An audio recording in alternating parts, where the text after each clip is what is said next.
Hey, it's Clay Trader, and this will be a video chart on ticker symbol TRXC. We will take a look at the 30-minute time frame.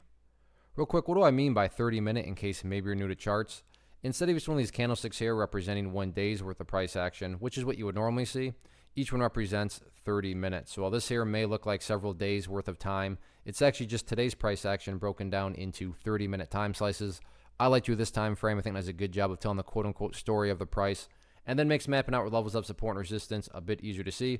I've done this analysis quite a few times in the past, so a few days ago I think was the last time I did it, but regardless, that's where these green line annotations are coming from, and a whole lot of house cleaning here needs to be done. So before anything else, I'm just going to go ahead and delete these lines out of here. Sure, they still pertain, they're just not relevant anymore, and from presentation standpoint, I don't want to risk causing clutter and confusion with lines all over the place, so I'm going to try to keep this as clean as possible. The first update, though, that does need to be made comes from a foundational principle in charting, which states when levels of support are broken and closed below, they tend to act as resistance. So for those of you that maybe watched a video from a few days ago and remember me talking about right around the 272 area as support, you can see that once the price did actually break and close down below that area, a couple of times the price tried to get up above it and just couldn't quite do it. So that does make sense. I mean, you could throw this right into a textbook in regards to support acting as resistance. The big thing, though, that happened today, which at this point in time really symbolizes kind of the wheels falling off the bus for the bulls, has everything to do with the pink line right there, which is the very famous 200 period simple moving average. Even if you are just a very,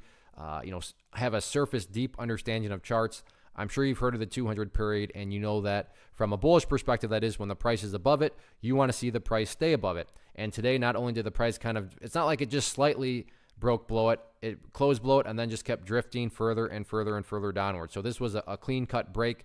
So pretty much a big bite out of the chart on the bearish part. Now, can the bulls recover? Of course they can recover, but at this moment in time, that is, kind of what's causing me to say that the wheels have come off the bus for the bulls. So the sooner the price can get back above that pink line, and better yet the 272 range, the better. But the bulls really need to start to grasp hold of things. And on that note, let's map out where a potential level, okay, there it is, the next potential area of support is at, and that would be right there at $2.15. So $2.15, next very important level of support. If that can't hold, then you get down in this gap area. And while, nothing has to happen, so it's not like this gap has to close, but there really just isn't any other areas of support. So $2.15, you really don't want to see the price fall below there. But as it stands right now, yeah, bears are back in control. We'll see if the bulls can regain control early next week or not.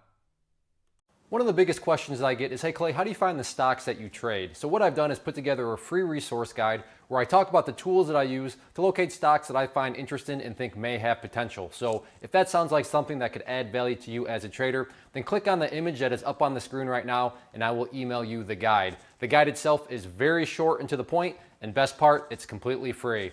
Thanks for watching the video. Let me know if you have any questions.